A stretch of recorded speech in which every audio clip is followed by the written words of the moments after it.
Good morning, everyone, and welcome to our live coverage of another Starlink mission from Cape Canaveral Space Force Station, Space Launch Complex 40.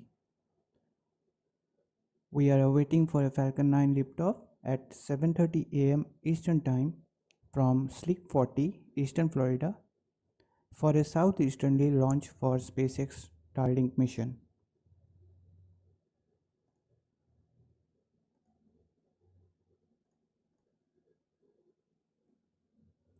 The Starlink mission 6-60 will launch 23 Starlink satellites to low Earth orbit.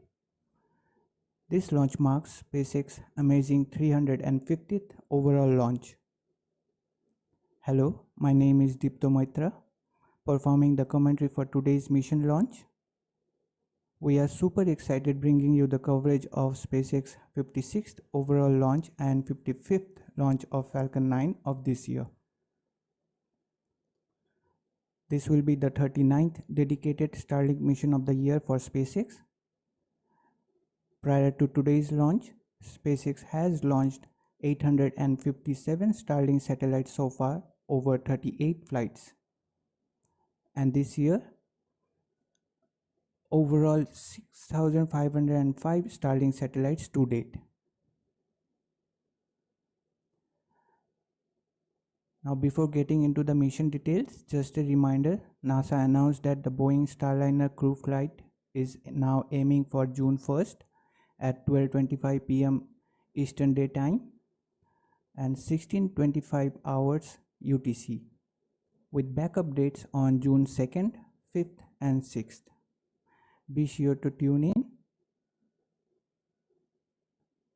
Just a heads up, it's just me running the show for our launches. So if we hit any technical snags, hang tight. But don't worry, I will do my best to walk you through the Falcon 9 rocket launch happening in nearly 1 hour from now.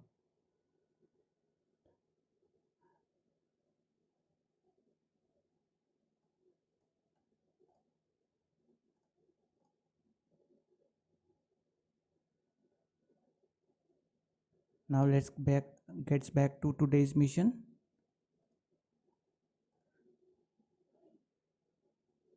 So far, SpaceX reports that the weather is looking good for today's Falcon 9 launch opportunity and the range is ready to support, having only 10 to 20% probability of violation and 90 to 80% favorable outlook, with the small primary concern being cumulus cloud rule. But that's also towards the end of today's launch window. Yesterday's launch attempt was postponed. Today, we hope that they are able to launch on time and not have to push too far. But if for some reason we do not launch today, I guess SpaceX will attempt the launch tomorrow, but we don't have any official confirmation from SpaceX, so we do not have any details about the timing for tomorrow's launch if it is attempted. For today, SpaceX is currently targeting a liftoff time of Falcon 9 from Cape Canaveral at 7:30 a.m. Eastern Time, which will be 4:30 a.m. Pacific Time and 11:30 a.m. UTC.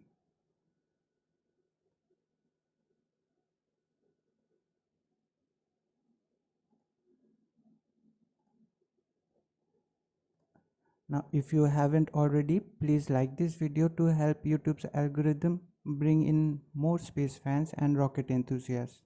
Also, it will be so kind of you. Subscribing to us will be much grateful to you.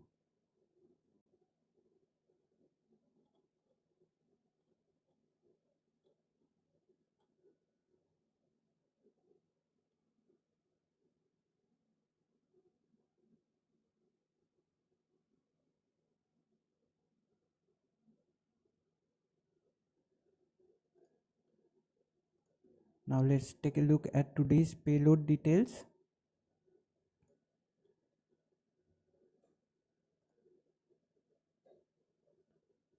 This launch marks the 39th dedicated Starlink launch for this year. The first launch of 21st Starlink version 2 mini satellites, also known as Starlink Group 6-1, took place from here only, that is Space Launch Complex 40, Cape Canaveral, on February 27th, back 2023. Now also a quick fun fact: at the inception, the two identical Starlink test satellites called Microsat 2A and Microsat 2B were launched on 22nd February back in 2018. Upon orbital deployment, they were named to Tintin A and Tintin B. So Tintin A and Tintin B are the first two Starlink satellites to be launched. Now Starlink satellites are built at SpaceX Satellite Development Facility back in Redmond, Washington. Today's launch consists of 23 version 2 mini satellites. The version 2 variant of Starlink is too large to fit inside a Falcon 9 fairing and is meant to be launched by Starship only. So for that, SpaceX modified the original version 2 blueprint into a smaller, more compact one named version 2 mini. SpaceX indicated that they would build satellites of the second generation constellation in two different but technically identical form factors.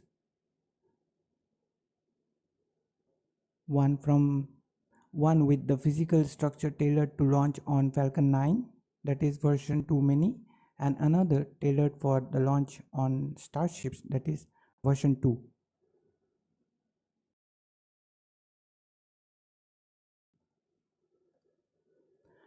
Each Starlink satellite is equipped with powerful 5 advanced Ku-band phased array antennas and 2 dual band, which utilizes Ka and E band parabolic antennas to provide increased capacity.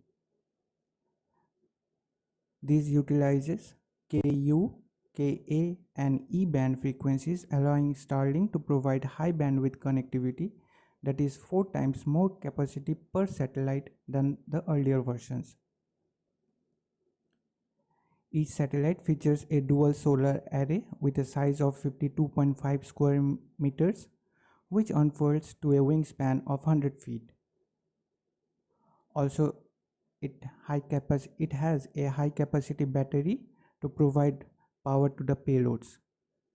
The two solar arrays are also aero neutral, which enable faster on-orbit maneuvers.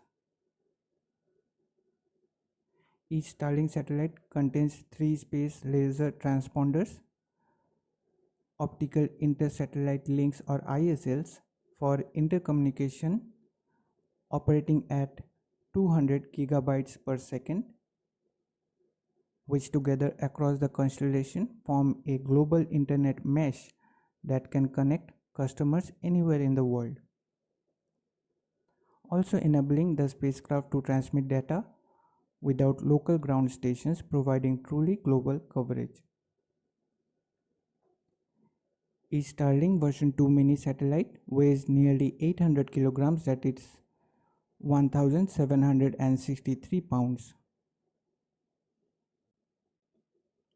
Starlink satellites are equipped with efficient ion Hall effect thrusters powered by argon, which enables Starlink satellites to orbit, raise, maneuver in space, and deorbit at the end of their useful life.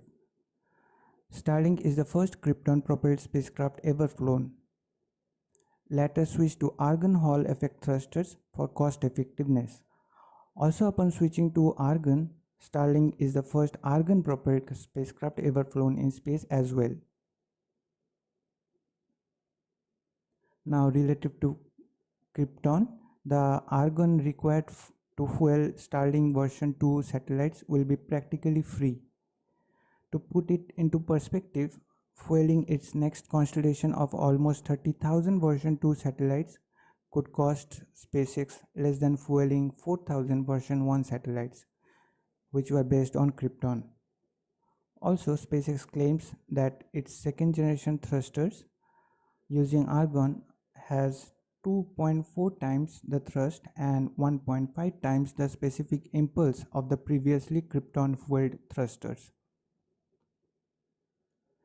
Today's payload will be placed in an orbit with an altitude of 530 kilometers and an inclination of 43 degrees. But this configuration does not apply to every Starlink satellites. Starlink satellites are placed in different configurations based on their group. We will dive into the details more thoroughly in a while.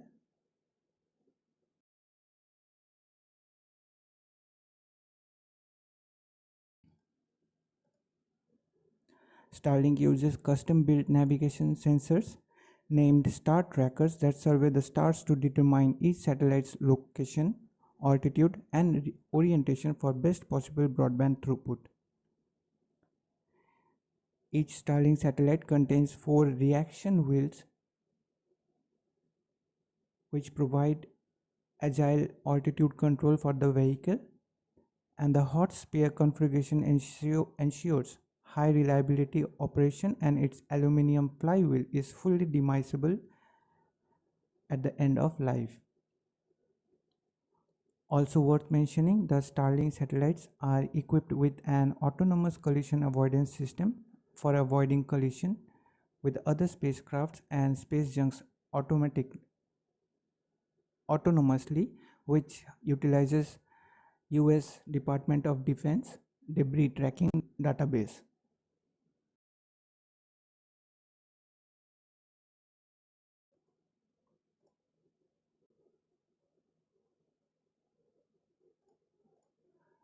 Now, speaking of the latency, you know the internet that comes from satellite.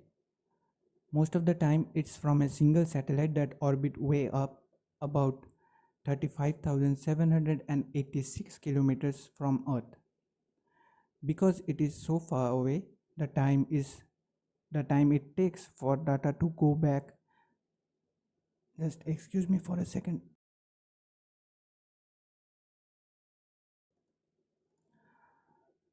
Sorry for the interruption.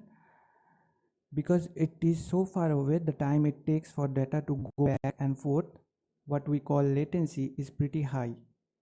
This makes it tough to do things like streaming movies, playing online games, and making video calls. Now let's talk about Starlink. It's like a big team of thousands of satellites that are much closer to us, just about 550 kilometers up there. They are all over the place, covering the whole globe, and because they are closer, the latency is way lower. Just think of 25 milliseconds compared to 600 plus milliseconds of latency. You can see on your screen what is the number of round trips in case of Starlink compared to a geostationary satellite. That's a huge difference. So in a nutshell, Starlink's lower orbit makes it a game changer for satellite internet. It's like going from a congested highway to a super speedy express lane. This could mean smoother video calls, lag-free online gaming experience, and other high data rate activities.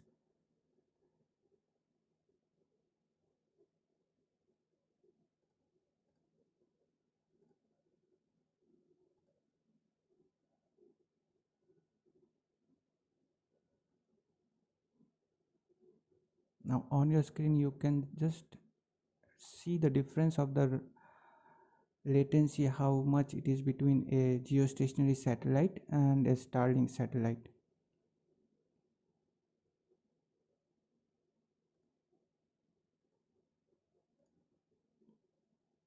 Now SpaceX designs the Starlink satellites orbit raising and orbit lowering reference trajectories with a time optimal path planning algorithm. The algorithm includes additional constraints to ensure that the Starlink satellites always remain at a large and a safe distance from space stations, other spacecrafts, space debris, and from other Starlink satellites as well, under nominal circumstances. As an additional safety measure, Starlink's screening system constantly monitors the satellite's planned reference trajectories against the space stations and other spacecrafts in the orbit. The system alerts the Starlink operators immediately when a potential conjunction is detected, and reference trajectories are replanned to change the geometry of the encounter and avoid the conjunction whenever possible. Each Starlink launch typically includes enough satellites to fill several orbital planes. For this reason, a train of satellites is usually divided into smaller trains that depart from the parking orbit on different dates to target specific orbital planes, which is also a part of pre-planned conjunction avoidance. But there is a catch. I will be talking about this now. The techniques for avoiding conjunction at the planning stages are an additional precaution in addition to Starlink's collision avoidance system. In this context, conjunction avoidance during planning refers to designing trajectories that maintain satellites far away from space stations under nominal circumstances. Deconflicting trajectories at the planning stage requires predicting potential conjunctions several weeks into the future, which of course limits the accuracy of the results. As part of SpaceX's multi-tiered approach to space safety, Starlink's automatic collision avoidance system allows satellites to plan maneuvers to minimize the collision probability during close approaches that could not be avoided when planning.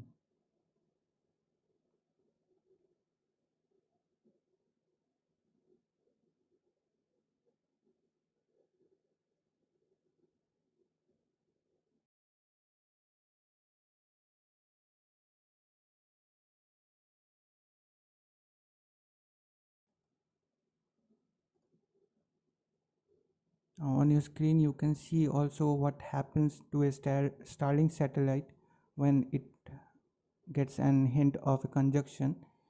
It even have a ducking capability to avoid a conjunction.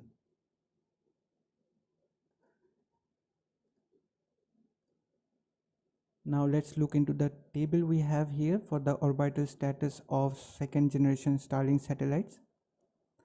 As mentioned before, while describing the payload details, you will notice the difference in orbital placement parameters for each group of Starlink satellite. Now we have group number. Before moving on, I am just give you a heads up that I will be just describing these terms just for in a short so that people who are not aware of these terms, they can understand what does this means. So we have group number. This refers to specific group of satellites. Each group is assigned a unique number for identification. In this case, we have details for group 5, 6, 7 and 8.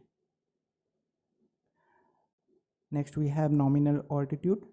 This is the average altitude at which the satellites in a particular group are intended to orbit the Earth. For instance, group 5 and 6 satellites are planned to orbit at an altitude of 530 kilometers, while for group 7 it is 525 kilometers and for group 8 it is 535 kilometers. A point to be noted is that the satellites can be deployed between minus 50 kilometers to plus 70 kilometers, but not exceeding the maximum of 580 kilometers related to the nominal altitude. Next we have inclination. This is the angle between the orbital plane of the satellites and the equatorial plane of the Earth. Different inclinations allows the satellite to cover different areas of the Earth. Now for the satellites in group 5 and 6, we have an inclination of 43 degrees. whereas group 7 and group 8 have an inclination of 53 degrees. Planned satellites. This is the total number of satellites that are planned to be launched in each group. Each group plans to launch around 2,500 satellites. Next is the satellite launch. This is the number of satellites that have already been launched in each group. Prior to today's launch, the status is for group 5, 699 satellites have been launched, whereas for group 6, 1341 satellites have been launched. For group 7, 389 satellites have been launched, and for group 8, 61 satellites have been launched so far. Next, we have the active satellites. This is the number of launch satellites that are currently active and working. For group 5, 688 out of 699 launch satellites are active. For group 6, 1006 out of the 1341 launch satellites are active. For group 7, 386 out of the 389 launch satellites are active, and for group 8 all of the launch satellites are active, that is 61 out of 61.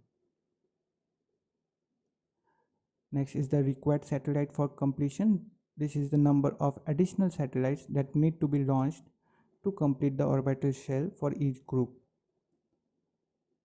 For group 5 and group 6, an additional 460 satellites are required. For group 7, 2,114 satellites are required, and for group 8, more 2,439 satellites are required. The committed completion date for completion of this orbital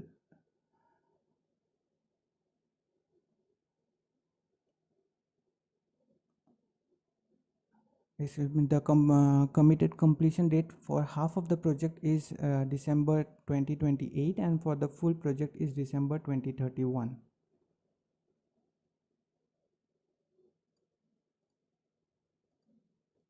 Now we have a request again for you folks.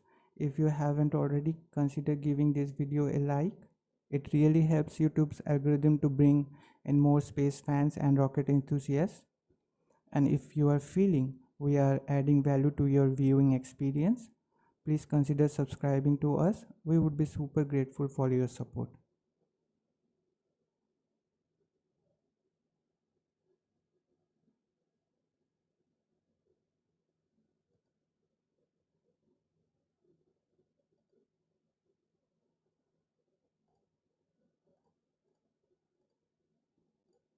Now, before moving on, would like to welcome Fairmaid.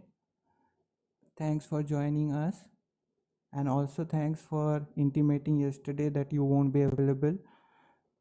That's so kind of you. I hope you are enjoying the stream, and it's good that you were not waiting yesterday. The launch got scrubbed in the end. Hopefully they will launch today, at least on time.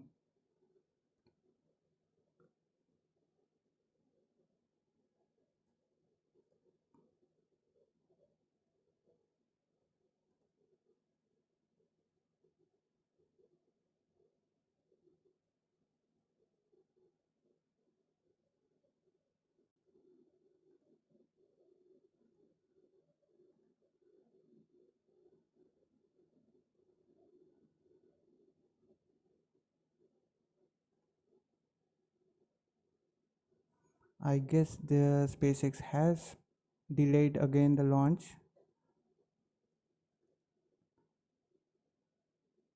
but there is not a clear confirmation. We will update you soon. Until then, let's move on and talk about today's mission's details. Now let's take a look at the flight record for the booster supporting today's Starlink mission. The booster with tail number 1078 supporting today's mission is quite a young booster compared to its other siblings with 9 previous flights in its record, including missions like SpaceX Crew 6 under Commercial Crew Program back in 2023, SES O3B M-Power mission by SES in Luxembourg as operator and manufacturer as Boeing.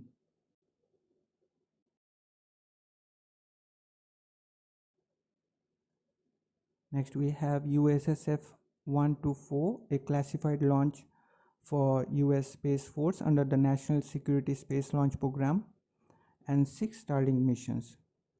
Now the booster is awaiting its 10th flight. Previously with Starlink Group 6-59 launch on May 17th from Cape Canaveral, SpaceX achieved a record.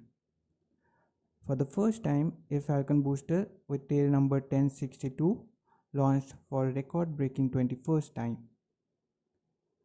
Currently, other boosters with tail number 1060 and 1061 have 20 launches so far as their milestones, and hope they will reach their record-breaking milestones sooner.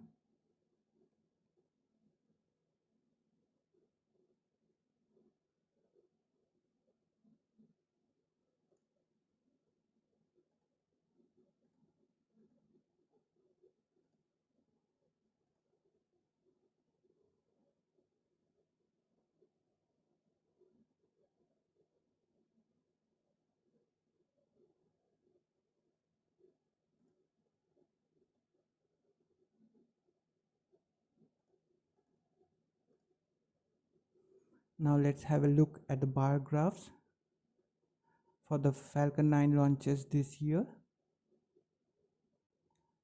Before today's launch, as of May 23rd, SpaceX completed 54 launches of Falcon 9 so far this year as part of its milestone, with recent Starlink Group 6-63 mission launch from Launch Complex 39A, Kennedy Space Center back in May 23rd.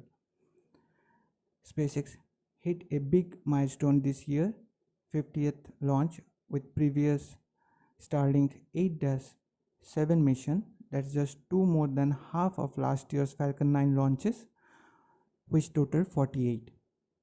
Now with the latest Starlink mission launch, they have 6 more launches than half of the total launches made last year. This year's count already surpasses the total number of Falcon 9 launches from all the years leading up to 2021, and now they are chasing the number of launches made in 2022.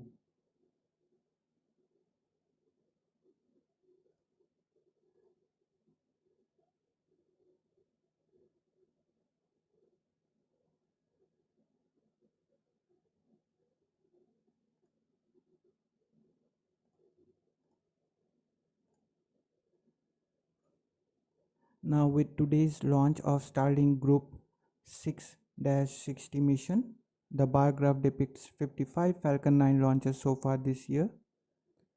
They have already done more than half as many launches as they did all of last year, and it's only just 5 months of this year.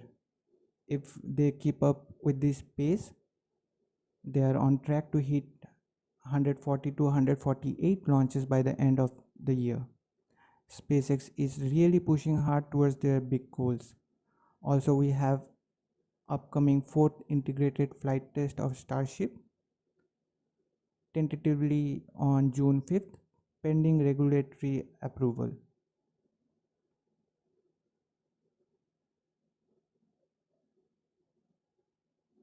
Now allow us a couple of seconds to check whether the launch is on time or not, and to stay updated. Although I guess it's not on time, it got delayed 1 hour.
Now, upon checking, it seems like the webcast will begin 8:22 a.m. Eastern Time, which will be 5:22 a.m. Pacific Time and 12:22 p.m. UTC. The time I mentioned is for the webcast, so just add 7 more minutes to that. So we will have 8:29 a.m. Eastern Time for the liftoff, 8:29 a.m. 5:29 a.m. Pacific Time and 12:29 p.m. UTC.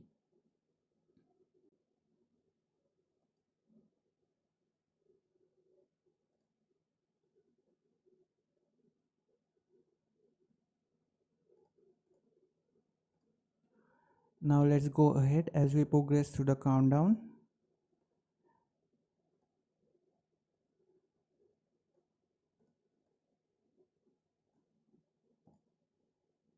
And review the milestones that lie ahead of us on this Cape Canaveral flight. At T-minus 38 minutes, countdown begins at this point when SpaceX launch director gives the go for the start of propellant load. If everything looks fine, prop load begins at T-minus 30 minutes mark with the loading of rocket grade kerosene or RP1 on board the first stage and the second stage of Falcon 9 rocket. At the same time, LOX load, that is super chilled liquid oxygen, is loaded on board the first stage.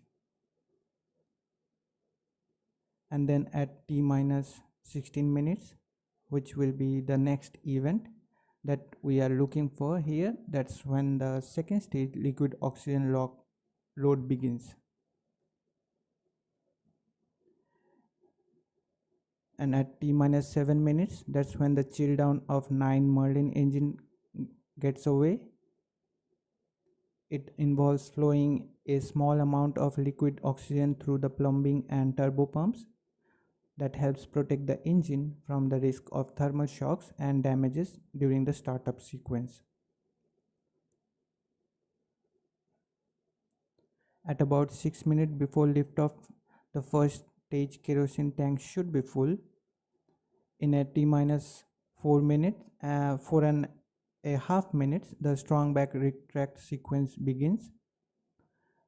The process begins with the clamp arms underneath the payload fairings opening up, followed by the transport erector or strong back reclining about 1.5 degrees from Falcon 9. It remains in that position until liftoff. It's when it rapidly pulls back to clear the way for Falcon 9's rocket's vertical ascent. So the strong back positioned alongside the vehicle, also referred as the transport erector, fulfills multiple functions. It supplies propellants, provides air conditioning, pressurization gases, and electrical power. Additionally, it transports the Falcon 9 to the launch pad and positions it for the launch.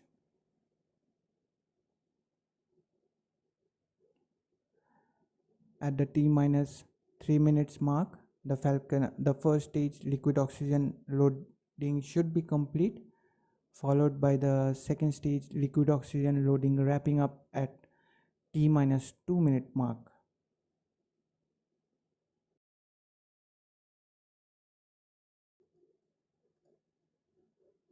At that point, the Falcon 9 rocket is fully fueled with 1 million pounds of propellant. At T-minus 1 minute mark, the propellant tanks are brought up to flight pressure. In the final 60 seconds of countdown, the control of the flight system, that is launch sequence, is handed over from the ground sequencer to the Falcon 9's onboard flight computers. If everything looks good at T-minus 45 seconds mark, the launch director will give the final go for Falcon 9 liftoff. Now at T-3 seconds, the engine ignition sequence start command being issued by onboard engine controller. Finally, at T0, we have liftoff. If all 9 Merlin 1D engines ignite and are healthy, flight computers will give the command for the hold down clamps to release the Falcon 9.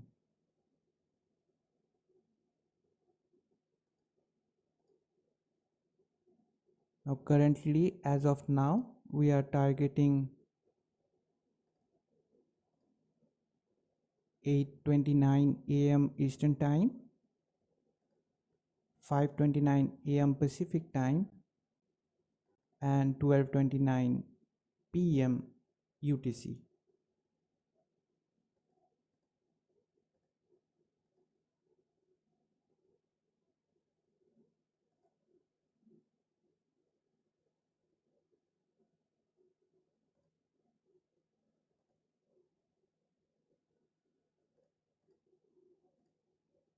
Let's go ahead and briefly step through the trajectory for today's mission.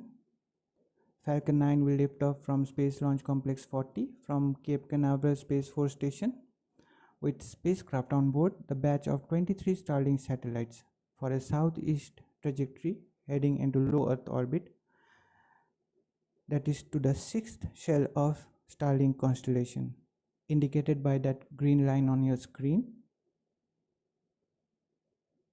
The red line indicates where Falcon 9 first stage will land after stage separation.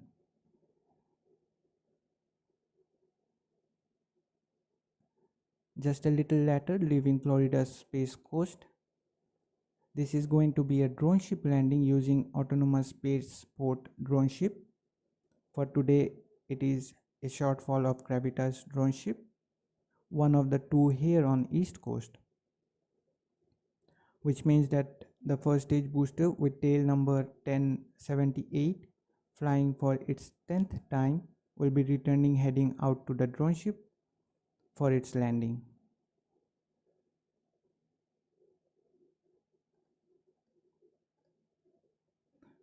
Currently there are 3 in SpaceX drone ship fleet, and we expect the addition of a new 4th drone ship likely by the end of this year or early next year. Of the 3 drone ships, just read the instructions and A Shortfall of Gravitas are stationed here in Florida, while Of Course I Still Love You is located in California.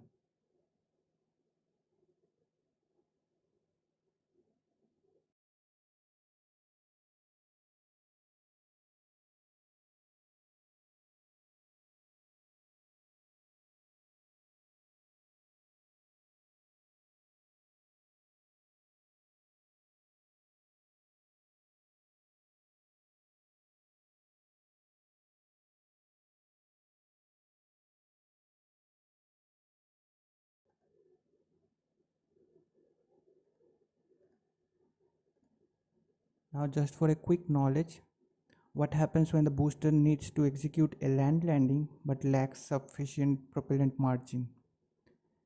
In case of a RTLS, that is return to launch site operation, as we previously saw in Vandenberg launch of Maitra 1 mission, and today we will be seeing for the launch of ESA's Earth Care mission, the rocket lands at a predetermined landing site, which are SpaceX landing zones, using only its propulsion system. But when propellant margins do not permit a RTLS landing, rockets return to a floating landing platform in the ocean, that is a drone ship. So that's a preventive measure taken every time for an RTLS operation.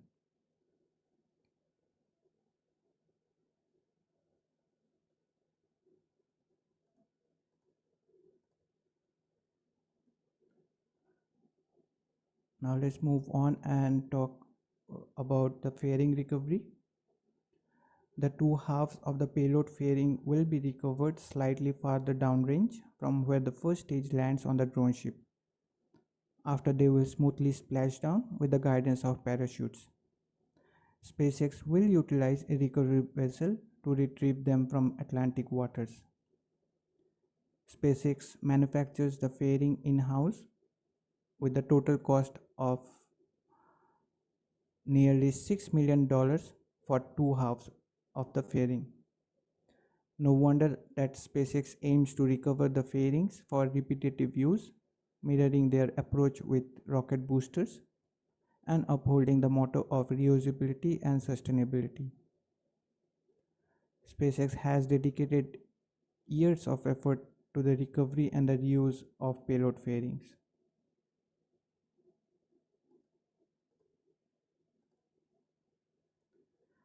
Now on your screen you can see how a fairing recovery looks like.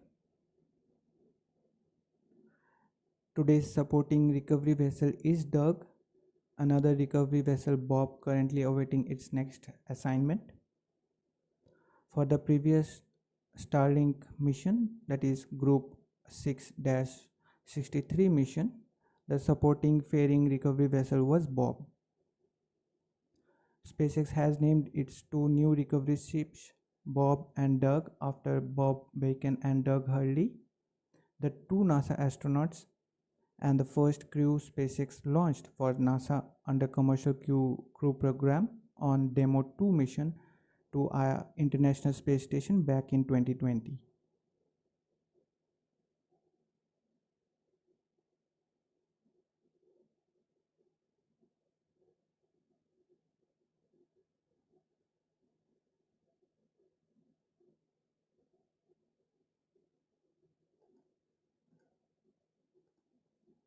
Now here is a video of a fairing half. You know that protective shell from a rocket's payload, it's making its way back home, plunging through Earth's atmosphere. And the coolest part is that the mesmerizing halo around it. At this time, the temperature around the payload fairings are nearly about half of the temperature of Sun.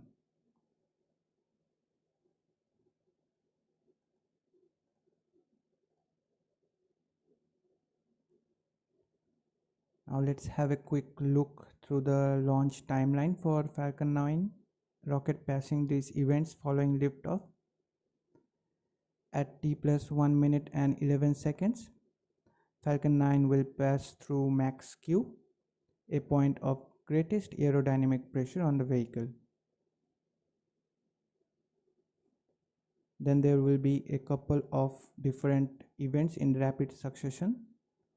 First will be first stage main engine cutoff, that is MECO, at t plus 2 minutes and 25 seconds. Followed by a major milestone within 4 seconds at t plus 2 minutes and 29 seconds, where first and second stage will separate from each other. Just after 6 seconds later, second stage MVAC engine will ignite for the first time during the flight, that is SES-1 at t plus 2 minutes and 35 seconds. Coming up next at t plus 2 minutes and 57 seconds mark, Falcon 9's payload fairing will be jettisoned.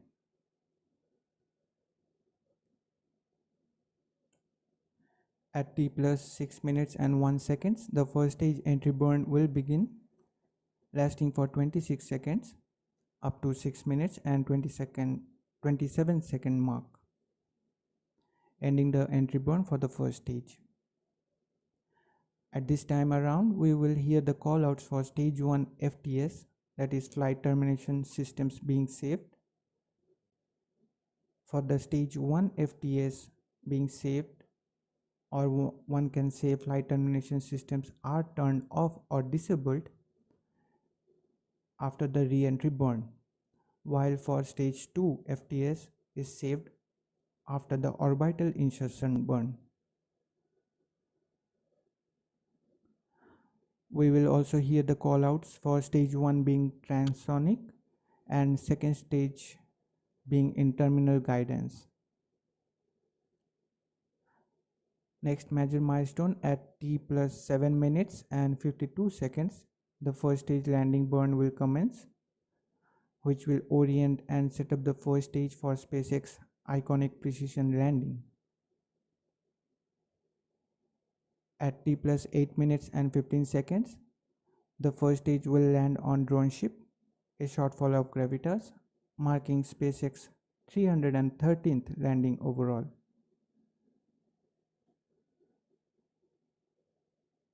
The second stage MBAC engine will shut down, that is SECO 1, and enter into a parking orbit at T plus 8 minutes and 39 seconds.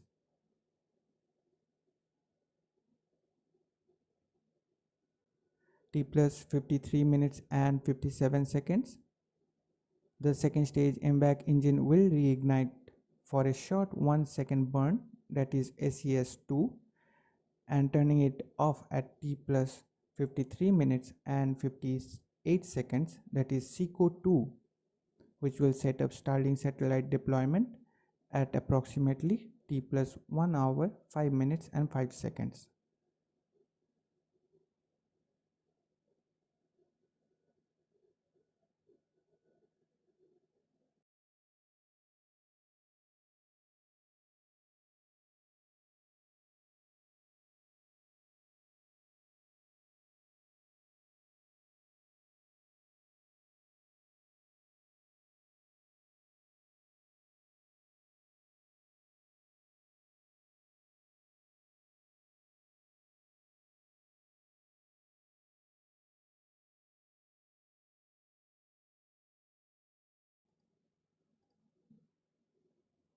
Now here is a short time-lapse video of onboard view of a Falcon 9 first stage from liftoff to a land landing. As we have liftoff, surpassing the max Q point, that's when the pressure is at its maximum, we'll witness the stage separation. Following that, the vehicle will rise towards the apogee before deploying the hypersonic grid fins to position and orient the first stage for landing. You may notice intermittent bursts of nitrogen gas for altitude control.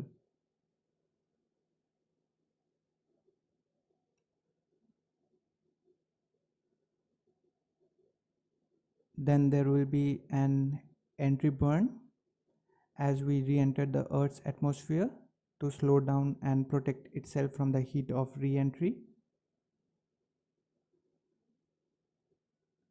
And for the grand finale, the landing burn kicks in with landing legs deployed for a smooth and successful landing.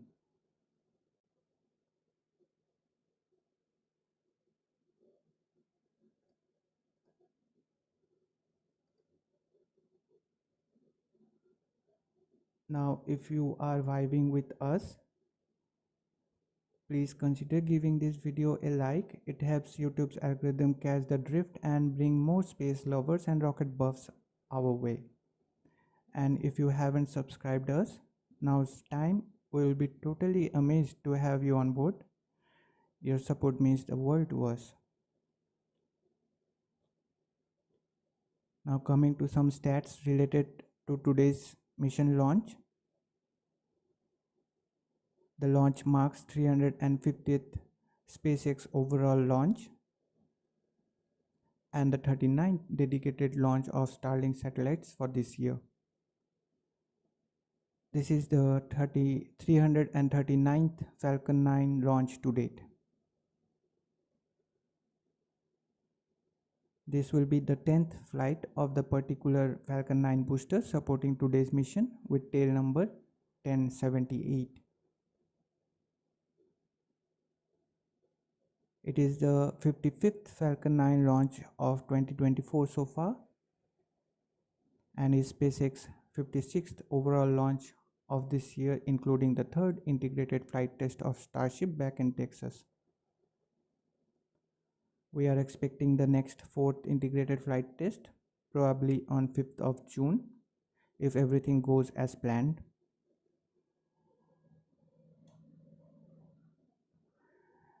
This is SpaceX 284th Falcon booster reflight to date. That is the launch of a booster that has flown at least once before.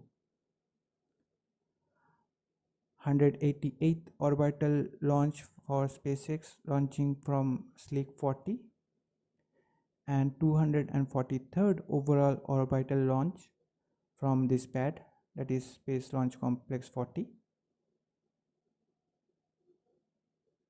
With this mission's success, SpaceX will have a remarkable 6,528 Starlink satellites launched to date.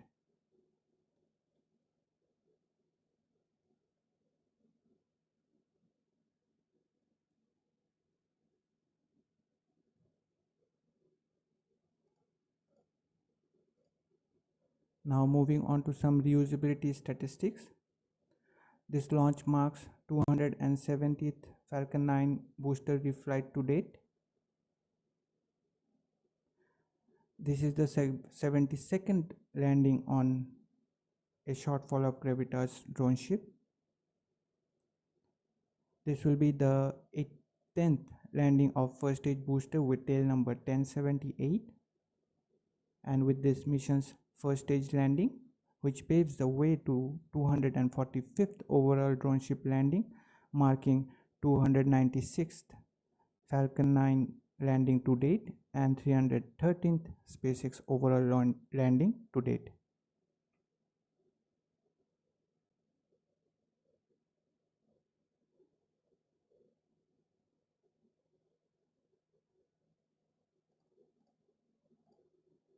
Now speaking of drone ship landing, it is worth mentioning among the drone ships, A Shortfall of Gravitas has a flawless record with 0 unsuccessful landings attempts and 71 successful landings.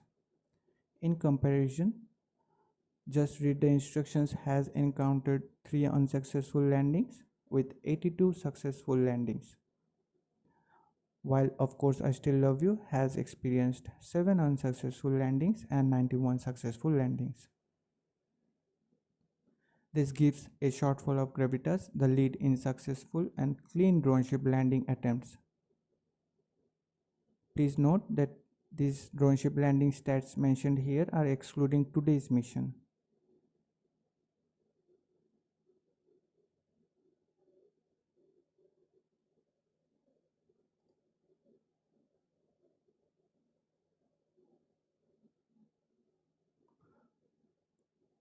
We would like to welcome Marcos and Antonio. Thanks for joining us, Marcos.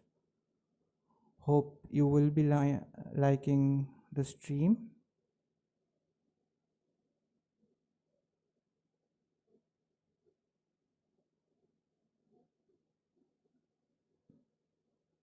Thanks for tuning in, and please stay with us as we proceed to the countdown and have the liftoff for today's mission.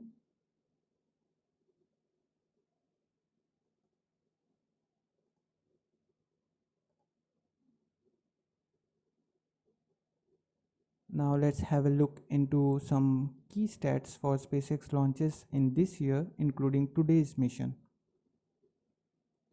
So SpaceX has a total of 56 launches, and out of those 16 were non-Starlink missions. Recently we had a non-Starlink mission, that was NROL 146 mission, and an upcoming mission is awaiting in front of us that will be also a non-Starlink mission, that is that ESA's Earth Care mission launch. Now SpaceX reused booster for 53 times in those launches, showing their commitment to sustainability and reusability. Looking into the geographical distributions, we get they have 38 launches from East Coast, with 12 from Launch Complex 39A, that is Kennedy Space Center, and 26 from Space Launch Complex 40, including today's one, that is from here at Cape Canaveral Space Force Station. On the West Coast, we have 17 launches, all from Space Launch Complex 4 East, that is Vandenberg Space Force Base, and there was one launch from Gulf Coast of Starbase back in Texas for the Starship third integrated flight test. Now awaiting the next integrated.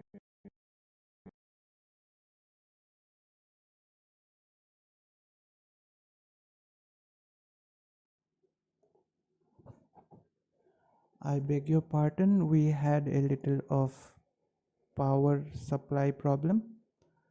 So where I was left behind, let me say it back again.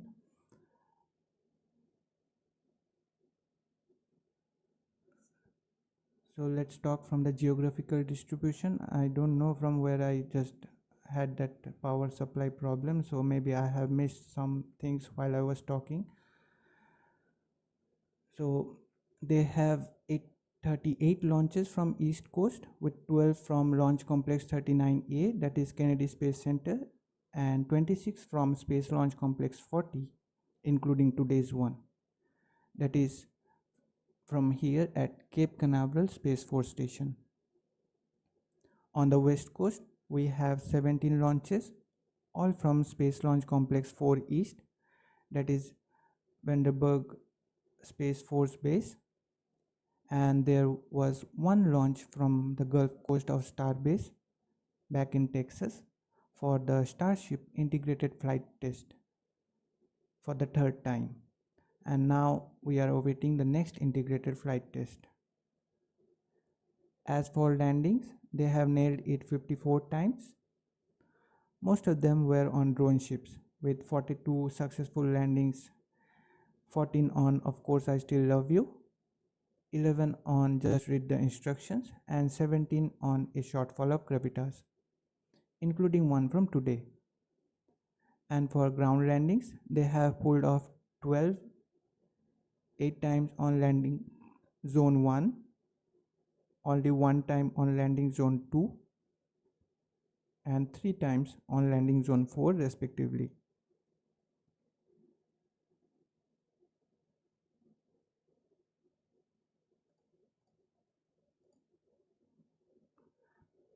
Moving on to this year's orbital launches, including today's one, United States is dominating with 64 orbital launches, launch comprising a substantial 62.7% of global total.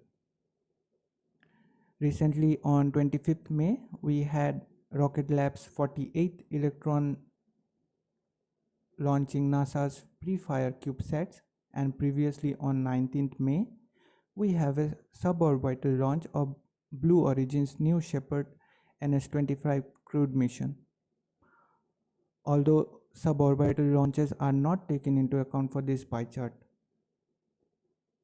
China follows closely behind, accounting for 23.5% with 24 launches. Russia maintains a steady pace with 7 launches, with a recent Soyuz 2.1B launch of a classified payload on May 17th, making 6.9% of the pie. While Japan has 3 launches so far, making 2.9% of the pie. Both India and Iran have entered the fray with 2 launches each, making 2% of the pie. While it's a close competition, but the United States and China are undeniably dominating the space race this year.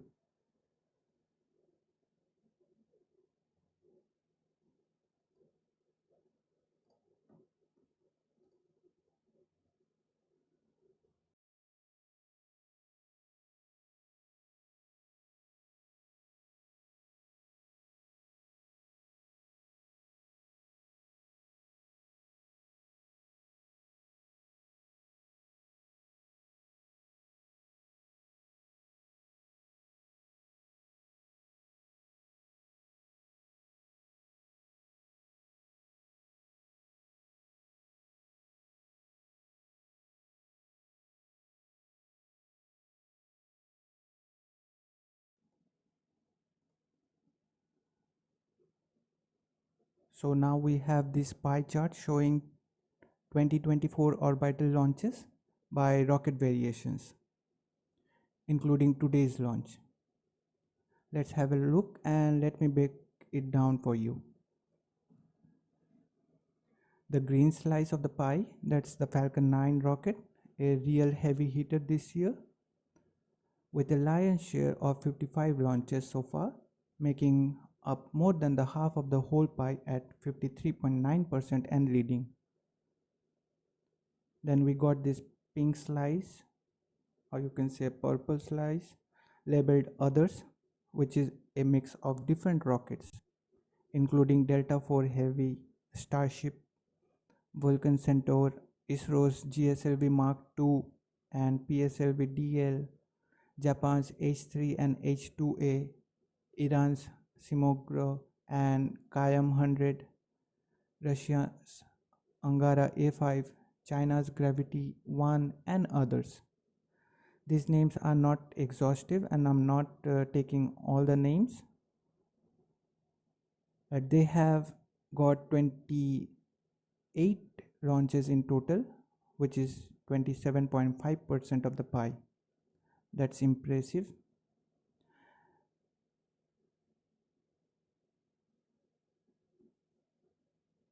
Next up, we got Rocket Lab's Electron with 6 launches, making 5.9% of the pie.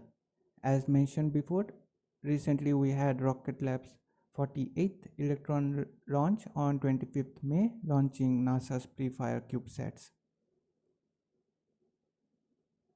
Also, we have Soyuz 2 rockets with 6 launches so far this year, which is 5.9% of the pie.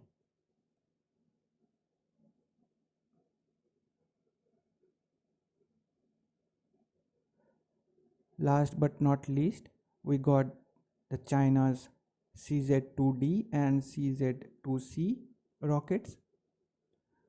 The CZ-2D has 4 launches, making 3.9% of the pie, and CZ-2C has 3 launches with 2.9% of the pie.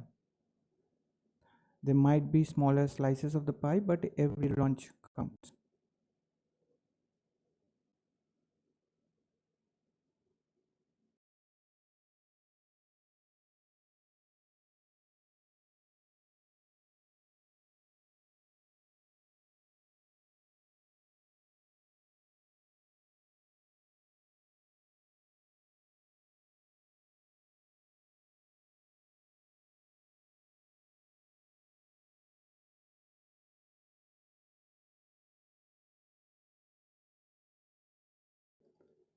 Now, as we have time left for the webcast to begin,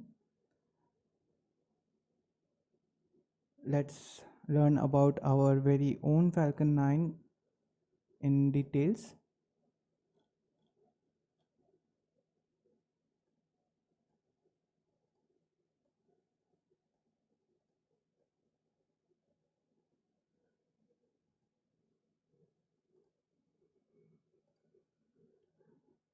Falcon 9 that's supporting today's mission is the world's first orbital class reusable 2-stage rocket, which is 70 meters tall and 3.7 meters feet wide.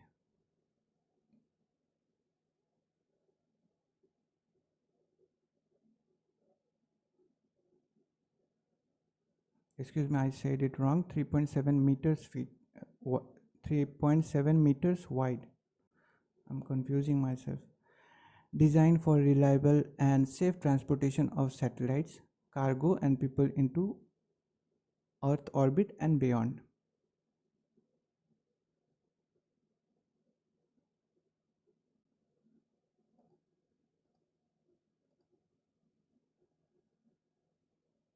At the very top of the rocket is the payload fairing, made of a carbon composite material with a height of 13.1 meter or 43 feet and 5.2 meter or 17.1 feet in diameter. The fairing is a protective shell that houses all of the spacecraft and shields them from the aerodynamic heating and mechanical stresses that happens as we ride through Earth's atmosphere. The aerodynamic shape of the fairing also contributes to Falcon 9's overall efficiency, reducing drag as we accelerate through the lower parts of the Earth's atmosphere.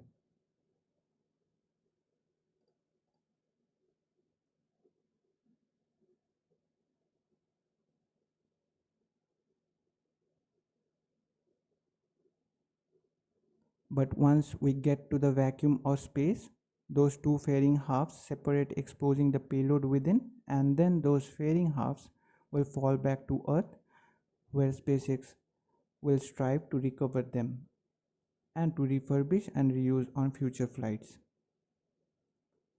In case of a crewed or cargo missions, the payload fairings is replaced with Dragon spacecraft.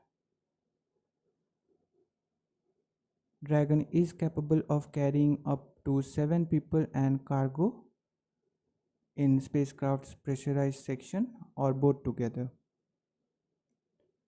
In addition, Dragon can carry cargo in spacecraft's unpressurized trunk, which can also accommodate secondary payloads.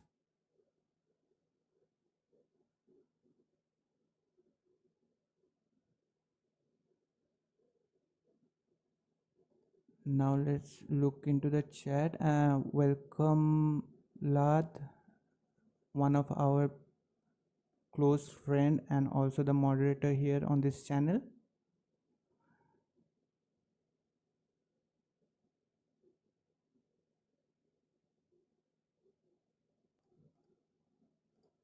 Now here is a short video of a fairing separation test by SpaceX at NASA Glen Plumbrook Station, which offers the world's largest vacuum chamber.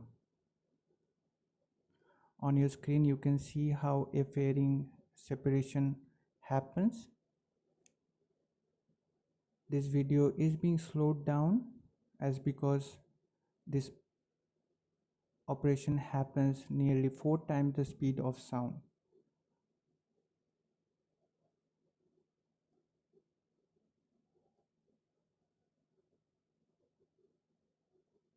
Excuse me, I was wrong. It was 10 times than the speed of sound. 4 times the speed of a speeding bullet.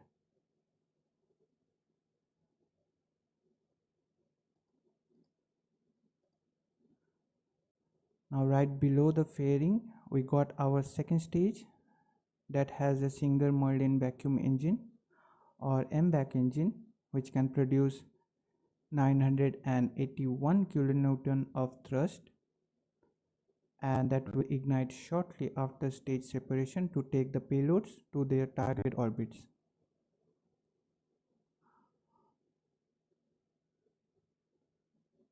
Also, it can be restarted multiple times to place multiple payloads in different orbits, as in case of rideshare missions by SpaceX. It will be fired twice on today's flight, and it will ignite a third time after the deployment of Starlink satellites for a deorbit burn to drive the upper stage back into the atmosphere, where it will burn up to help eliminate the risk of any unnecessary space debris.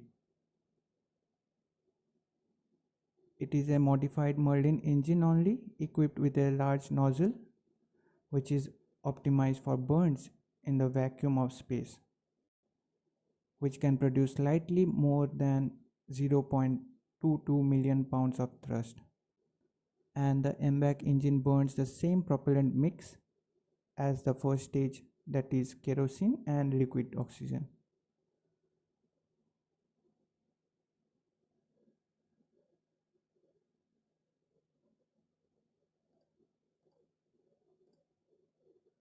Now below the second stage, we got the interstage.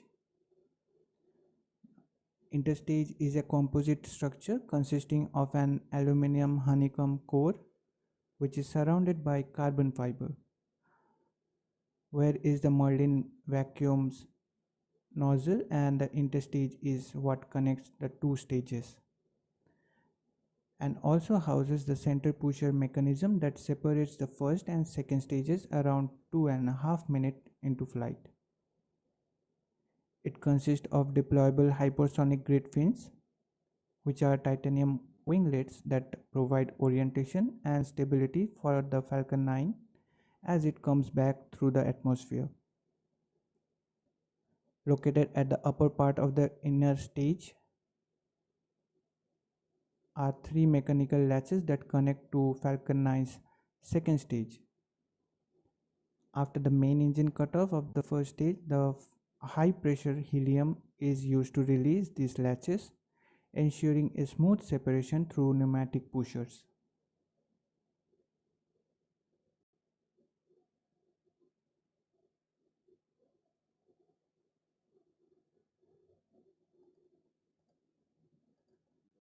Now below the interstage we got our first stage, that's also referred to as the booster.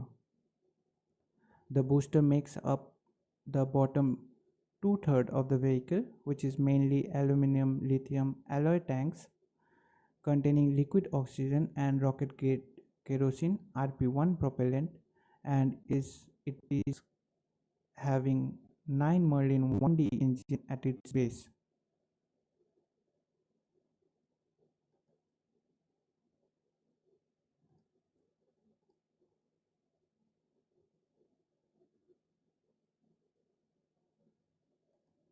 Now on the top right of your screen is the Merlin 1D engine, and below that is the Merlin vacuum engine or MVAC engine. Falcon 9 generates more than 1.7 million pounds of thrust at sea level. Those engines do the bulk of the work to get Falcon 9 off the ground from the launch pad into the thinner part of Earth's atmosphere.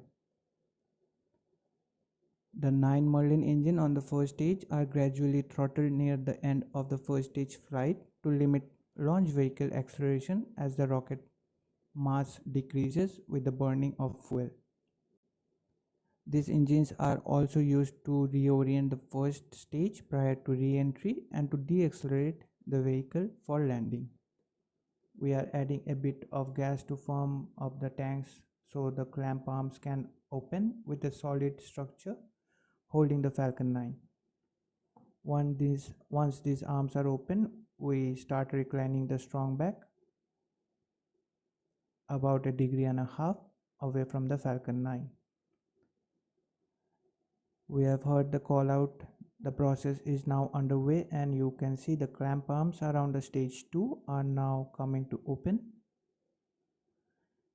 You are seeing clamp arms opening up underneath the payload fairing, the transport erector reclining 1.5 degrees from the vehicle. Now less than 4 minutes from liftoff. Coming inside T-3 minutes mark, everything continues to be go. We are currently chilling in the Merlin engine back from T-7 minutes.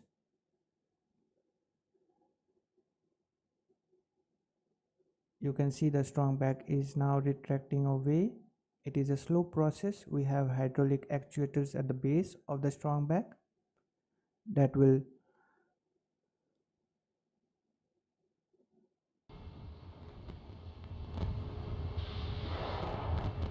pull it away. We do this slowly because you might be able to see this. We still have those lines that are carrying liquid oxygen to the second stage, as well as the electrical signals and the air conditioning up there.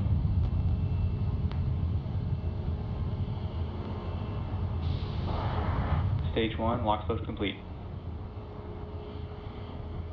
T-2 minutes and 50 seconds. We got the call out right on time. Liquid oxygen loading of first stage is complete. We are now awaiting for second stage that will finish up at inside T-2 minute mark. Now currently we are inside 2.5 minutes, and range continues to be green, and the weather, of course, as you can see, has cooperated.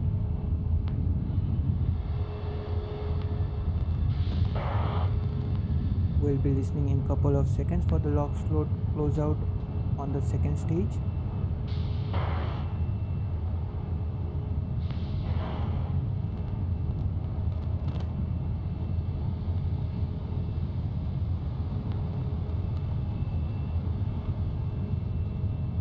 Stage 2 lock slope complete. And to the call out of our countdown, stage 2 LOX load is complete. All propellant are now on board the Falcon 9 with 1 million pounds of propellant. We are now beginning to vent down the pressure that was in the tubing on the strong back. That's why you can see those clouds coming out there. Ground gas closeout. Call out for ground gas closeout. That's where we bleed the pressure off, and that's the cold gas when it reacts with the moist humid air, which gives you that nice white cloud, an indicator of launch upcoming. Next event, T-1 minute, we should hear the call out that Falcon 9 flight computers are in startup. Falcon 9 is in startup. Right on time, Falcon 9 flight computers on stage 1 and stage 2 are running the rockets to the last minute of count. Now let's listen to the go callouts. SpaceX Launch Director, go for launch. You heard it, SpaceX Launch Director giving go for the launch. We are coming up on T-30 seconds. All system continues to remain go for launch of Falcon 9 and Starlink. T-30 seconds. We are T-30 seconds from liftoff.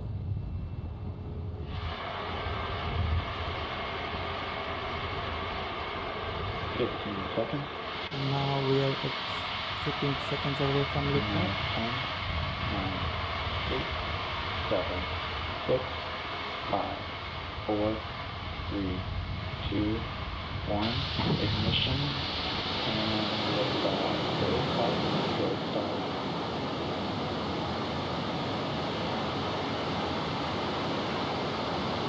Vehicle have pitching down liftoff. range. Falcon 9 has cleared the tower. Engine chamber pressure is nominal.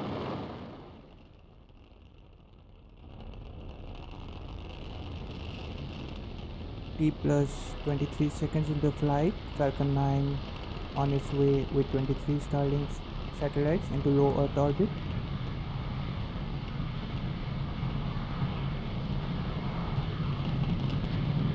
We should get a call out for power telemetry being nominal in a few seconds. Power and telemetry nominal. Good call outs there. Power telemetry and propulsion is nominal. Vehicle supersonic. We are into the throttle bucket. We have exceeded Mach 1 on the Falcon 9.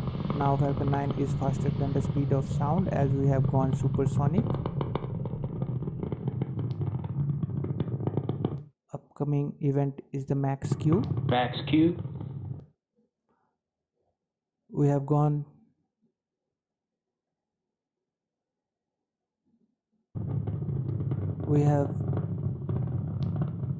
through the period of maximum stress on the vehicle. We have throttled the Merlin engines back up to full power.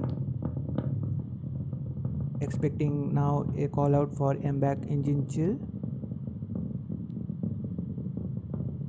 MVAC is chilling. Right on time. We started to chill down the MVAC engine on the second stage prior to its ignition, just after stage separation. Coming up 3 events in rapid succession: the shutdown of main engine on first stage, that is main engine cutoff, MECO, followed by stage separation and ignition of second stage MVAC engine SES-1 that will boost the payload into low Earth orbit. Let's hear the callouts.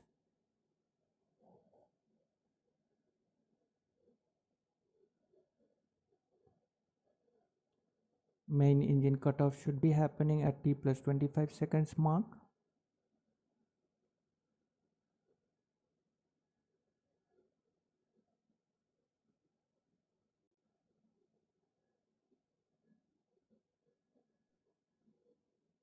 MECO. Stage separation confirmed. MVAC ignition. And we got the callouts here for MECO, stage separation and MVAC engine ignition. Now the first stage thrusters are now beginning to reorient the first stage, and the flight computers has commanded the 4 hypersonic titanium grid fins to slowly begin deploying. Now the stage separation is successful. Fairing separation confirmed. We got call out that the fairing has successfully separated. You are looking right now a view of first stage. Continues under the power of 3 Merlin engines. It will continue to rise towards apogee before descending back down towards the landing on droneship A Shortfall of Gravitas, station in Atlantic Ocean. Second stage, meanwhile, in the middle of its 6-minute burn, is on its way into the parking orbit.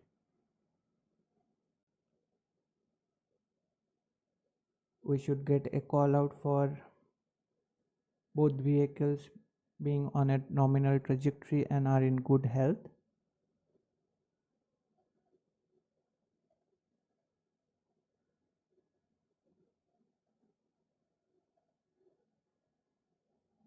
So far the launch has been great. The first stage has done its job and it's on its way back. The second stage is running at full power and we are getting amazing views from space. Now we are getting ready for the first stage to return to the drone ship landing site. During this part of the flight, stage 1 relies solely on its grid fins for steering as it returns to Earth. These grid fins orient the Falcon 9 during re-entry and guide the rocket during its descent. Right now we are viewing the second stage, but occasionally on the left side of your screen you will see nitrogen gas bursts from the first stage for altitude control. These are basically used to position the vehicle as it heads back towards the drone ship. Coming up, the next milestone is stage 1 entry burn startup.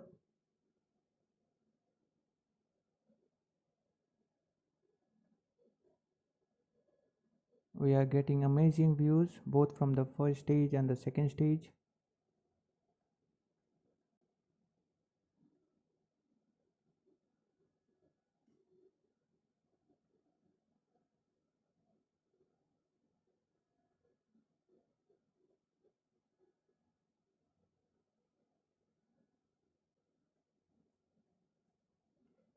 At t plus 6 minutes and 1 second, as discussed before, stage 1 entry burn should start up, and at t plus 6 minutes and 27 seconds, stage 1 entry burn should shut down.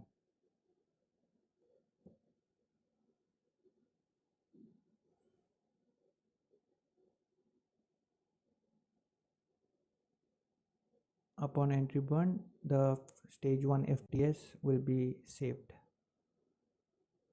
Stage 1 entry burn startup. And there's the confirmation.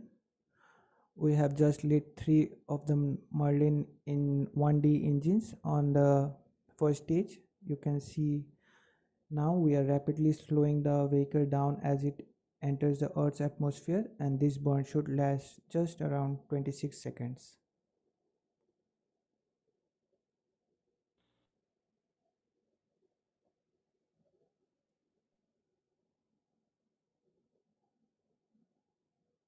Stage 2 FTS has saved. Stage 2 FTS has saved. It means it had its orbital insertion burn.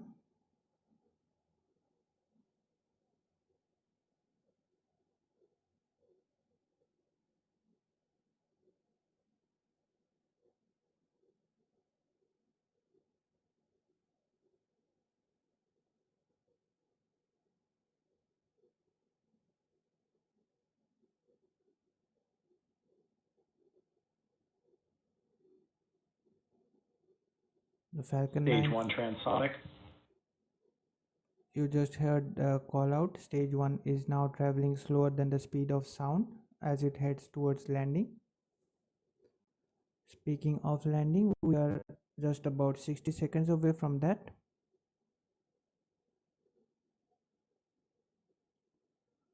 For some network issues, as you can see, it's happening right now also.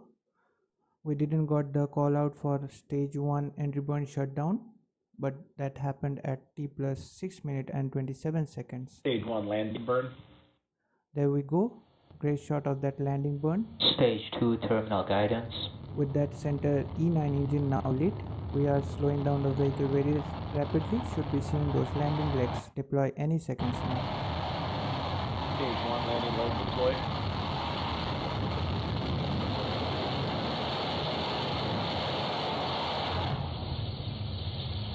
And there you have it. Stage 1 landing confirmed. We have successfully made the 313th landing of an orbital class rocket.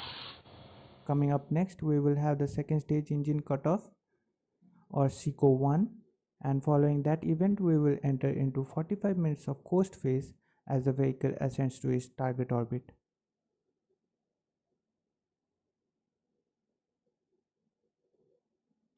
SECO.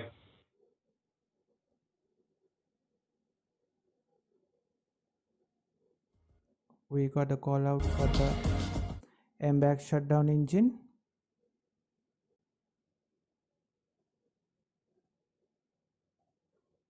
We didn't got any call out for the nominal orbit insertion, but that should be happening around 8 minutes and 50 seconds.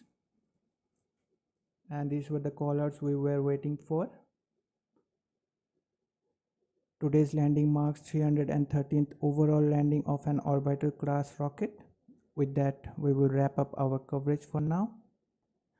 Be sure to check out the social media for confirmation of Starlink deployment.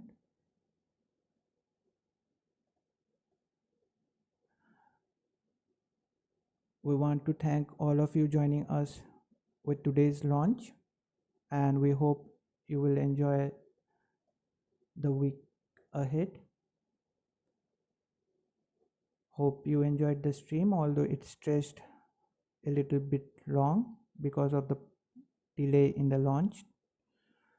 Once again, thanks for joining us, showing us your such patience, love and understanding, and staying till the end. We are glad to have you all here with us. This is AstroYonder Live and me, Dipta, signing off for now, and we will see you next time.